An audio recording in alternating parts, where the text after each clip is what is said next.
Bismillah. Bismillahirrahmanirrahim. Alhamdulillahi Rabbil Alamin. Wassalatu wassalamu ala ashrafil anbiya'i wal mursalin Sayyidina Muhammadin wa ala alihi wa sahbihi ajma'in. Alhamdulillah, para jemaah dirahmati Allah Subhanahu wa taala. Pertama sekali kita memanjatkan kesyukuran kita kepada Allah. Kita berada pada hari yang bahagia ini, pada hari Jumaat. Mudah-mudahan Allah Subhanahu wa taala memberikan kepada kita barakah dan rahmah dan menjadikan kita di antara hamba-hambanya yang bertakwa. Dan mudah-mudahan Allah membukakan bagi kita pintu kefahaman dalam agama. Amin ya rabbal alamin. Jadi insya-Allah we will take the first question for today. Question is asking, Assalamualaikum Ustaz. Waalaikumsalam. This question is important to me. I hope it can be answered. Can I know what is the aura from a Muslimah woman to another Muslimah woman, and also aura from a non-Muslim woman to another woman? This question has a relation to my important query. If a woman has some issues with vagina and the lady parts and needs to go for professional service to do waxing at the bikini area, can we have a professional Muslimah lady to do the service? If we don't do it, it will cause some issues and if our bikini skin issues. So are we Muslim women allowed to do this? Also, we can have a checkup at a gynae from a doctor Muslimah lady. This particular question has a few things that are asked. So inshallah ta'ala, I will answer each of these queries. Point number one. Question is asking, what is the aura of a Muslimah woman to another Muslimah woman? This is the first part of the question. The answer is, it is anything that is in between the navel and the knee. So the aura of a Muslimah to another Muslimah is anything in between the navel and the knee. Meaning it is haram for a Muslimah to see the aura of another Muslimah, anything that is between the navel and the knee. Later I will speak about medication and going into the doctor. But this is the general ruling. Just like how we say that the aura of a man to another man, Muslim to another Muslim, is anything that is in between the navel and the knee. Likewise, the aura of a Muslimah to another Muslimah is anything in between the navel and the knee. This is point number one. The second part is asked, and also the aura of a non-Muslim woman to another woman. What is the aura of a non-Muslim woman to another woman? From what I understand from this question, this person is asking that if you have a woman who is a non-Muslim, what is the aura of a Muslimah towards a non-Muslim woman? This is how I understood this particular question. Pertaining to the aura of a Muslimah towards a non-Muslim, meaning she is with a non-Muslim woman. What is her aura towards her?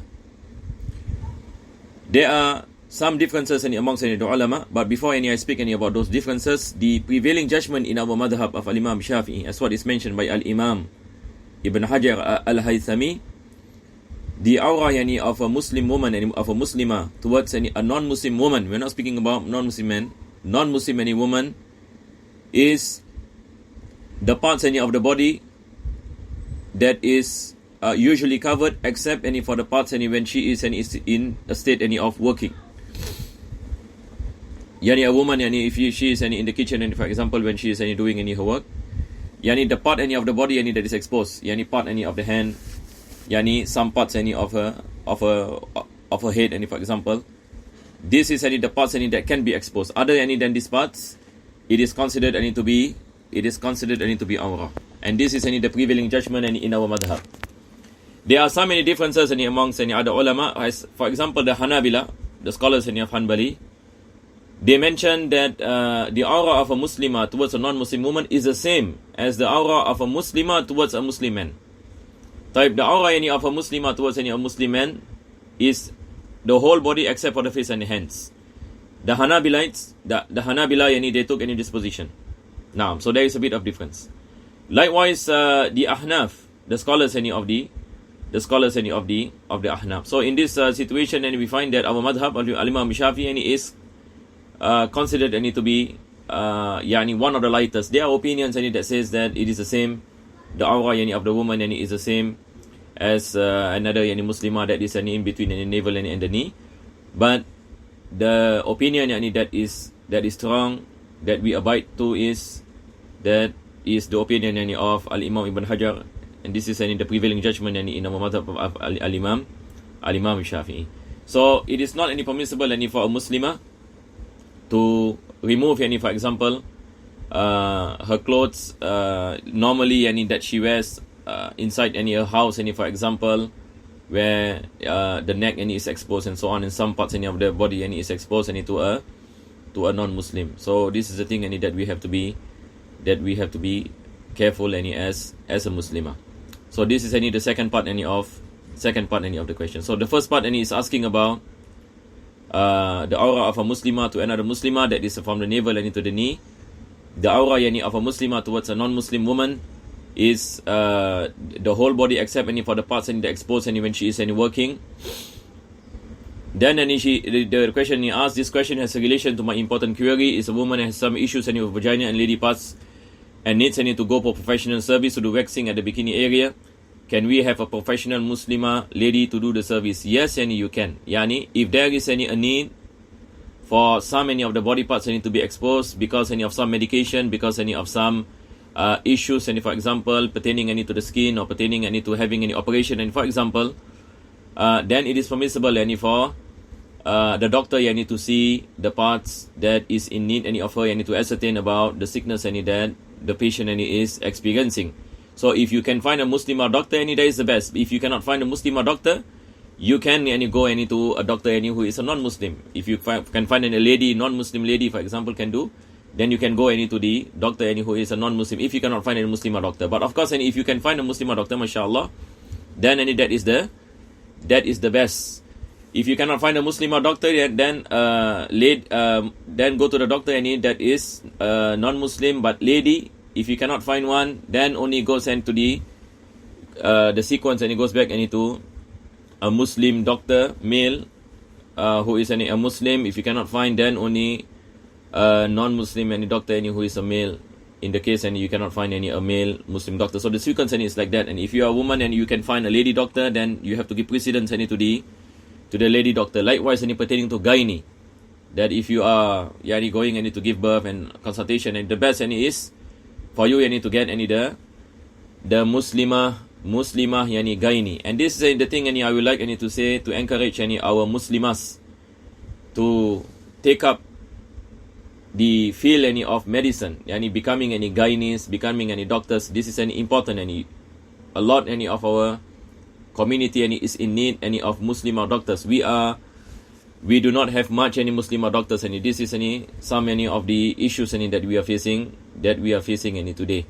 So out there, wallahu alam, as what I see it, because my wife has has gone through delivery a few times, and sometimes it's just difficult to get a doctor who is a Muslimah, and due to the limited availability, and sometimes it is the queue is too long, and so on and so forth. So some people might find a difficulty in finding the doctor who is a Muslimah. That is why I would like to encourage our sisters and our Muslimas to encourage your daughters, for example, if they have an interest in medicine or becoming gynae. This is what you call it, something that the society in Singapore requires. May Allah bless us and give tawfiq. And needs to go for professional service to do waxing at the bikini area. Can we have a professional Muslimah lady to do the service? And yes, you can, as what we mentioned. If we don't do it, it will cause some issues, and for bikini skin issues. So are we Muslim women allowed to do this? Yes, and you are allowed. You are allowed to go to the doctor if you're experiencing some issues with your private parts, and the doctor can see your private parts, and if there is a need to. If there is a need to, can see. Because this is a totally different situation as what we mentioned earlier. Generally, the aura is what we mentioned, but If there are instances that a person needs to see the doctor, then it is permissible. Also, can we have a checkup at a gynae from a Muslimah lady? Yes, any Muslimah lady. If you can find one, alhamdulillah. If not, you can also go to the non-Muslim gynae lady, what you call it, if you have any difficulties to find a Muslimah. Wallahu a'lam bishawab. Soalan yang menanyakan, ada seorang yang menanyakan, apakah aurat di antara seorang wanita muslimah dengan muslimah yang lain? Jawapannya adalah di antara apa-apa di antara pusat dengan lutut. Berkenaan dengan seorang muslimah dengan seorang wanita yang bukan muslim, apakah aurat mereka? Maka aurat yang bagi muslimah tersebut adalah sama seperti biasa, yakni seluruh badan kecuali muka dan telapak tangan, dan tambah yakni bahagian-bahagian yang mana dia dia tidak menutupinya apabila dia melakukan pekerjaannya. Apabila dia melakukan pekerjaannya seperti sebahagian daripada lengannya, sebahagian daripada muka kepalanya misalan, sebahagian daripada tengkuknya, maka ini semua dibolehkan. Tetapi selain daripada itu maka tidak dibolehkan. Maka di sini kita ada perbezaan di antara aurat seorang muslimah dengan aurat bagi seorang muslimah dengan seorang yang bukan muslim, dan ini adalah pendapat yang mu'tamad dalam mazhab al-imam al-imam Syafi'i. Selepas itu dia menanyakan berkenaan dengan kalau sekiranya seorang wanita ada masalah di alat kelaminnya misalnya, adakah dibolehkan dia pergi kepada doktor dan doktor melihat kepada alat kelaminnya dan doktor tersebut seorang muslimah? Dibolehkan. Kalau sekiranya dia ada penyakit, dia pergi kepada doktor dan doktor yang melihat kepada alat kelaminnya, kalau sekiranya diperlukan melakukan sedemikian, tidak ada masalah. Kalau dia dapat doktor muslimah, alhamdulillah. Kalau tidak, dia boleh pergi kepada doktor yang hatta bukan muslimah, yang bukan muslim, walaupun kalau sekiranya dia betul-betul memerlukan untuk melihat kepada bahagian kemaluannya yang doktor memerlukan untuk memastikan apakah penyakit tersebut dan sebagainya, maka Islam di sini memberikan kelonggaran.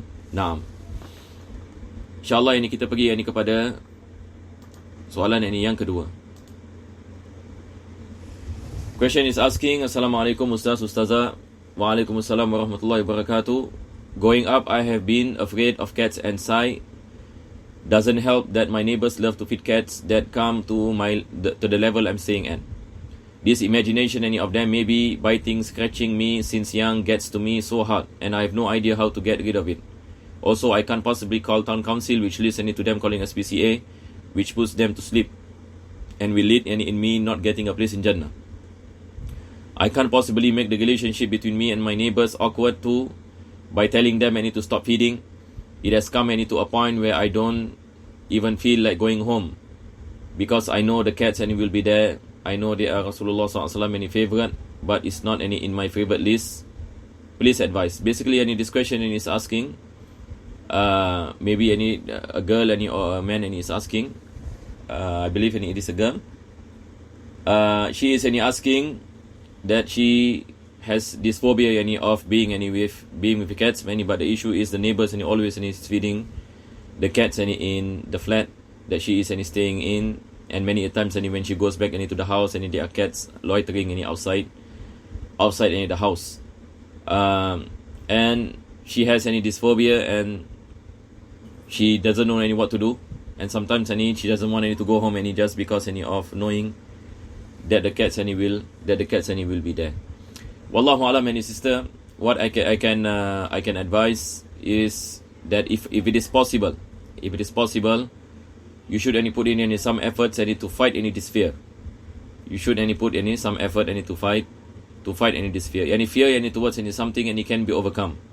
There are people who are fearful of certain things, but after some time the fear goes off, and one of it is by having any knowledge. By having any knowledge about the thing that you fear, and this requires some effort, requires some time, requires you to meet people for example who are comfortable with cats, asking for their opinions, learning about the behavior of cats and so on.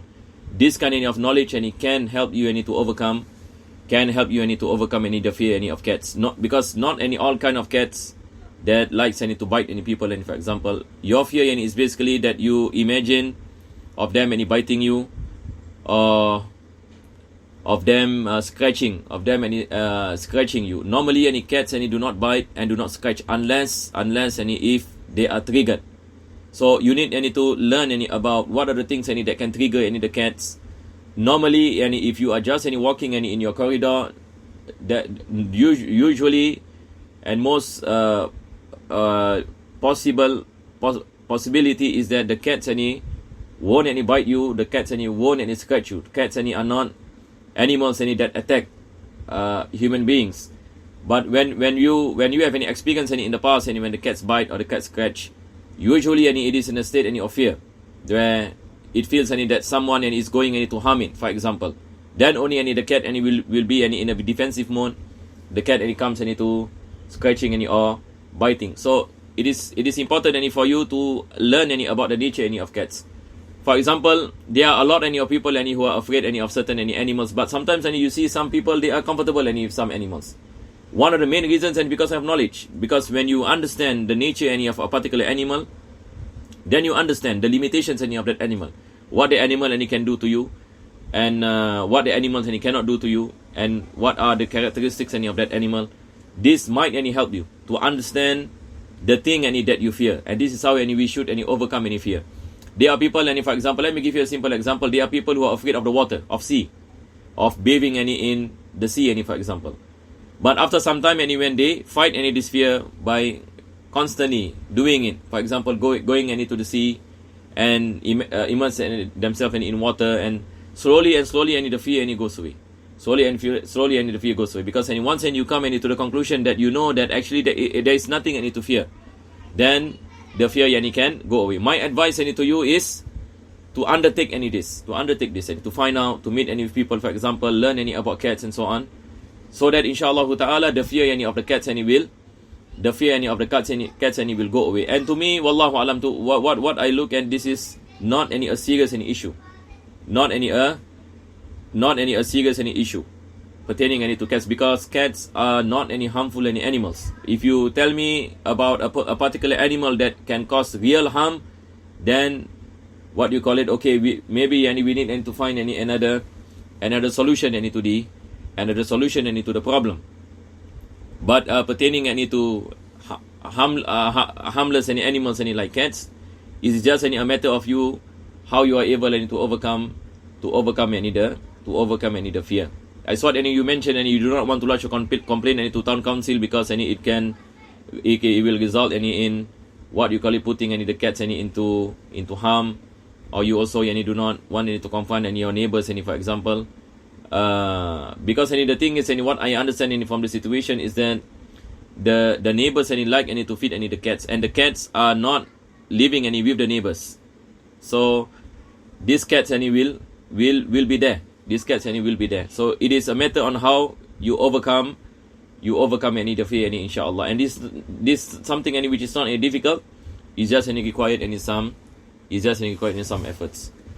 Soalan menanyakan para jemaah dirahmati Allah, ada seorang ini dia takut ini kepada kucing, dan kebetulan pula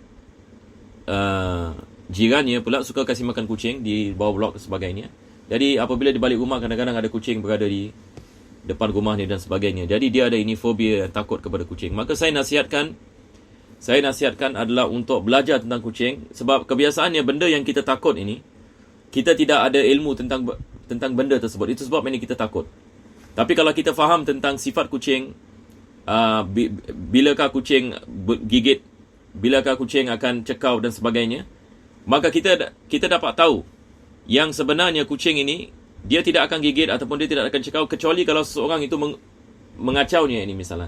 Tetapi setakat ini kita berjalan dan sebagainya, maka kebiasaannya binatang ini seperti kucing ini, dia tidak akan kacau kita ataupun dia tidak akan cekau ataupun gigit ini dan sebagainya. Tetapi kadang-kadang bila satu orang itu ada fobia daripada kecil, dia lihat kucing dia teringat kecekauan kucing. Mungkin bila dia kecil ini dia pernah dicekau oleh kucing dan sebagainya, maka ini membuatnya takut dan sebagainya. Maka saya nasihatkan kita nak kena lawan ini takut.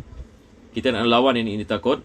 Belajar ini tentang sifat-sifat kucing ini, dan juga jumpa dengan orang yang suka kepada kucing dan tanya tentang bagaimana untuk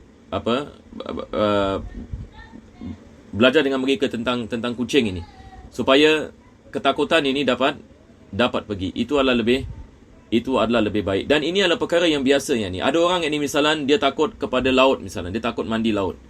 Ada orang yang ni dia takut pada anjing yang ni misalan. Jadi daripada sebabnya adalah kita tidak mengetahui ini binatang ini. Saya memberikan misal. Saya dulu bila pada waktu kecil takut sangat dengan anjing. Tiap-tiap kali dah nampak anjing ini rasa macam nak lari. Bila saya baca tentang anjing dan saya tengok ini video tentang bagaimana ini orang mengajarkan kepada kita kalau sekiranya kita sedang berjalan dan ada banyak anjing di sekitaran kita, apa yang kita perlu buat. Dan anjing ini selagi mana kita tidak lari, dia tidak akan menggigit kita. Kebiasaannya begitu. Kalau sekiranya ini kita berjalan, kalau sekiranya ada anjing misalnya, kalau kita lihat ini daripada jauh sedang kejar kita, berhenti. Ini adalah dia punya pantangnya. Kita berhenti. Selagi mana kita jalan ataupun kita cuba nak lari, di sini ini dia akan kejar. Maka saya pernah sekali, dan sebab ini saya mengatakan ini, saya pernah sekali sedang ini duduk dan anjing sedang lari menghadap saya. Dan saya teringat ini pantang ini. Saya teringat pantang ini. Saya memberanikan diri. Pertama kali ini dalam kehidupan saya beranikan diri saya. Kalau dulu kalau saya masih kecil dan sebagainya, mungkin saya akan lari ataupun dan sebagainya. Saya lihat anjing ini sedang lari ini kepada saya. Maka saya tidak bergerak sama sekali. Apabila saya tidak bergerak sama sekali, dia datang ini depan, selepas itu dia pergi. Ini adalah daripada sifat anjing, dan subhanallah, disebabkan perkara ini, maka ketakutan yang ini kepada anjing, bukan saya mengatakan saya terus tak takut kepada anjing, tetapi ketakutan saya ini kepada anjing yang dulu ini saya ada, sekarang ini sangat ini berkurangan. Dan maka sekarang saya kalau keluar ini di rumah ini, misalnya kalau saya nampak anjing yang sedang berlari dan sebagainya, maka saya melakukan ini perkara ini yang saya melakukan perkara yang sama. Jadi berkenaan dengan kucing, wallahualam, ini kucing kalau nak bandingkan dengan anjing, yakni berbeza yakni tentang dia punya boleh kasih kita mudarat dan sebagainya. Sebab ini kucing adalah binatang yang kebiasaannya masya-Allah, yakni dia tidak memberikan ini apa mudarat ini kepada manusia. Nah. Sekarang kita pergi kepada soalan yang seterusnya. Assalamualaikum Ustaz. Waalaikumsalam. Sekiranya kita kentut buang air kecil besar semasa mandi hadas besar, adakah perkara ini membatalkan? Maka ini tidak membatalkan. Ini tidak membatalkan mandi hadas besar. Yang soalan menanyakan kalau dia sedang mandi hadas. Ini apa yang saya faham daripada soalan ya. Jadi kadang-kadang saya perlu mengatakan sedemikian. Ini apa yang saya faham daripada soalan. Sebab saya tidak dapat ini menanyakan kepada orang yang menanyakan soalan ini. Jadi apabila soalan ditujukan kepada saya, ini yang sentiasa saya mengatakan, apa yang saya faham ini daripada soalan ini.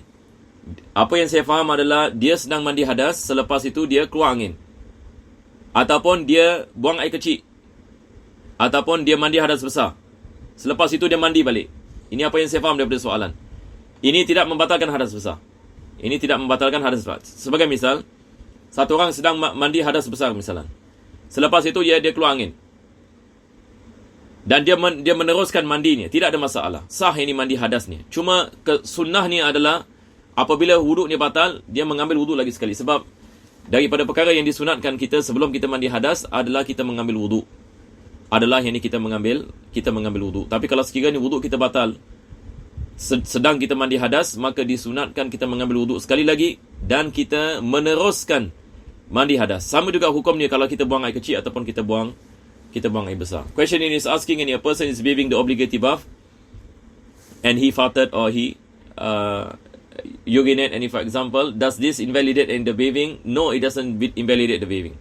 But it is a sunnah for him to take the ablution again, because as what the sunnah is in bathing is to take any ablution before bathing. Then we perform the bath. But in the midst of bathing, the wudu becomes invalidated. It's sunnah to take the wudu, again. It doesn't invalidate the obligatory bath. Assalamualaikum. Waalaikumsalam. I am a student currently in madrasah. Now because of this cannot see.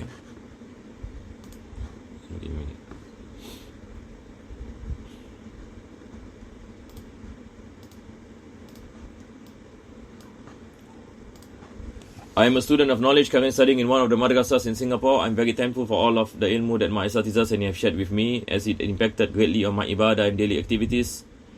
But the problem with me is that the more I learn, the more I get riya, and there is kibr in my heart. I keep thinking that I'm better than my asatizah, even though it's very clear that they are higher in knowledge than me. I know that they have more experience than me, and they are the ones who shared their knowledge to me in the first place. But in my mind, I have this thought, and secretly, if I'm older, I go to the Islamic university and learn more than my asatizah, will eventually more knowledgeable than them. The thing is, I know it's wrong, but I keep thinking like this, and it has been bothering me for very long, as I find it very hard to get rid of this feeling. I keep feeling like I'm better in knowledge than people, even though it's clear that my asatizahs are better than me. I keep thinking that in the end I will eventually be more cleverer than them, because I learned more during my childhood than them.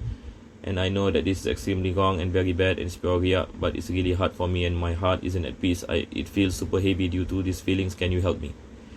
Question is asking, this is a question from one of the students in one of the madrasas in Singapore, and he or she is asking that he feels that he's better than his asatizahs at times, and that if he goes overseas and he comes back, and he'll be better than them in knowledge. And to him, this is riya, this is a form of ostentation, and a form of showing off of his, or seeing greatness in himself, and he is having this dilemma. So how is he able to go through this feeling?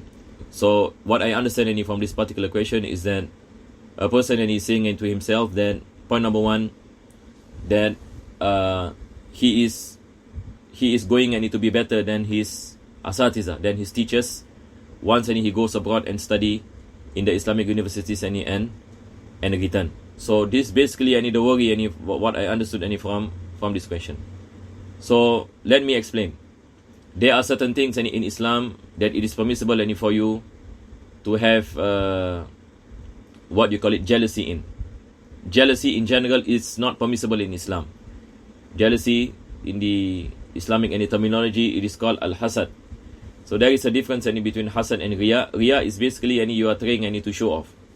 You are trying to show off that what you call it, you're showing off to people of your superiority, for example, that you feel in yourself.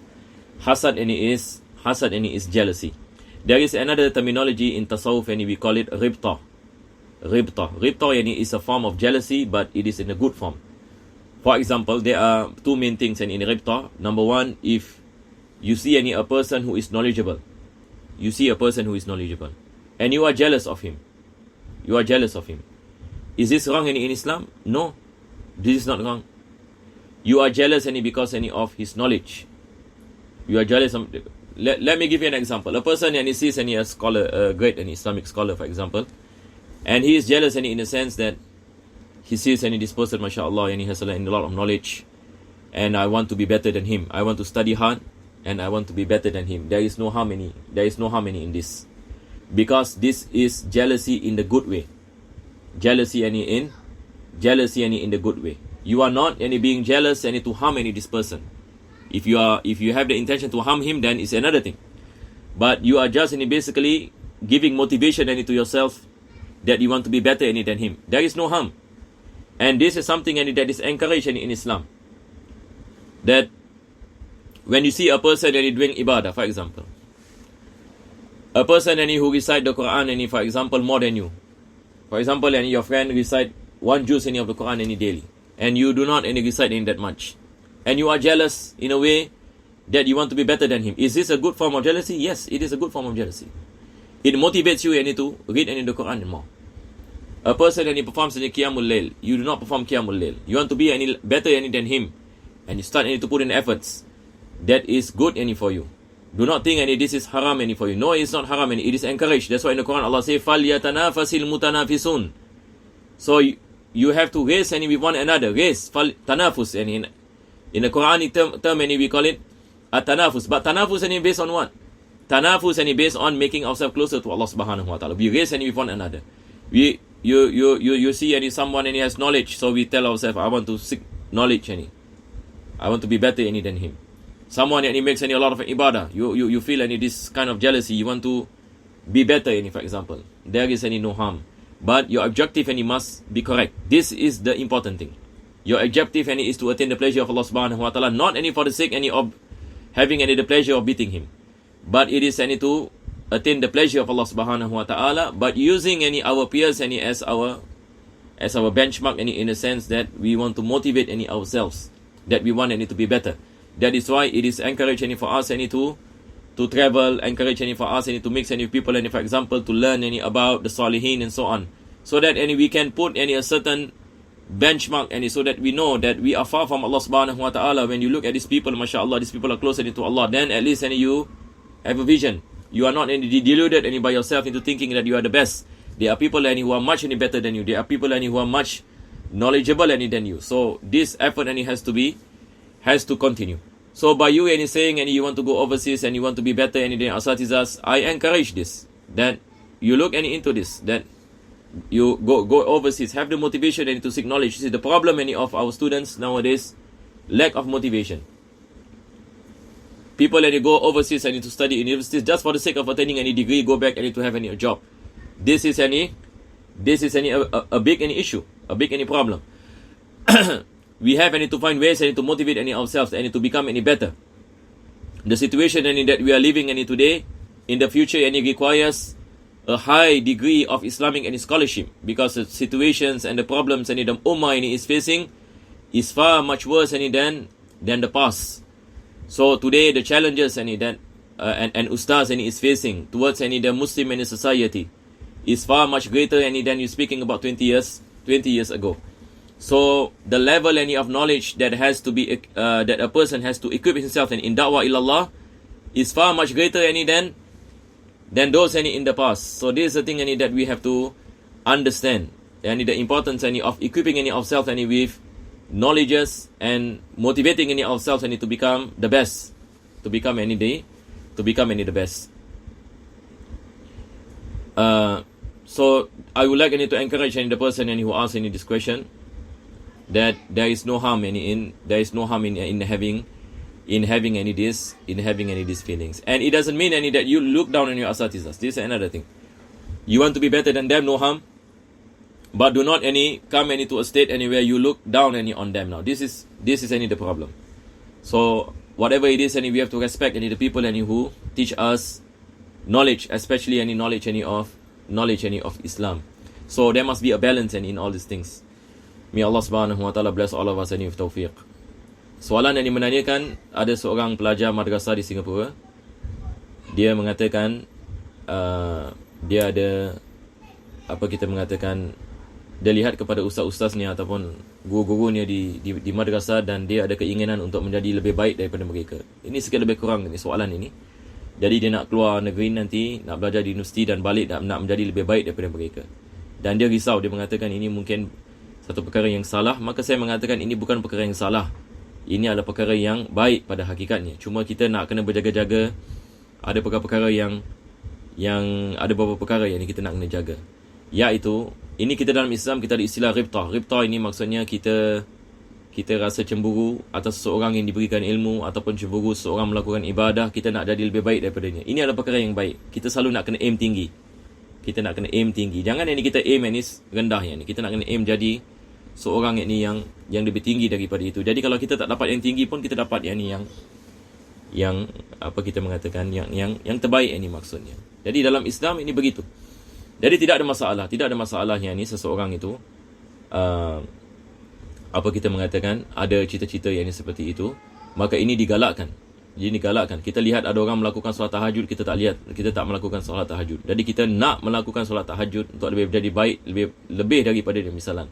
Tidak ada masalah. Tetapi niat kita mesti ikhlas kepada Allah. Bukan ini niat ini setakat ini untuk berbangga-bangga, ataupun yang ni untuk kita lupa akan Allah Subhanahu Wa Taala. Ini lagi satu perkara yang saya ingatkan tadi.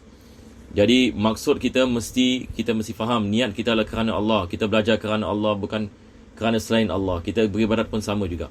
Tetapi dalam masa yang sama perlu untuk kita nak kena memberikan perangsang ini kepada diri kita akan kepentingan ini untuk kita mendekatkan diri kepada Allah Subhanahu Wa Taala. Dan tidak ada masalah kita melakukan kayu ukuran ini bagi mereka-mereka di sekitaran kita. Allah mengatakan falyatanafasil mutanafisun, maka hendaklah kita berlumba-lumba untuk mendapatkan keridaan Allah Subhanahu Wa Taala. Wa sallallahu ala sayyidina Muhammadin wa ala alihi wa sahbihi wa sallam. Walhamdulillahirabbil alamin.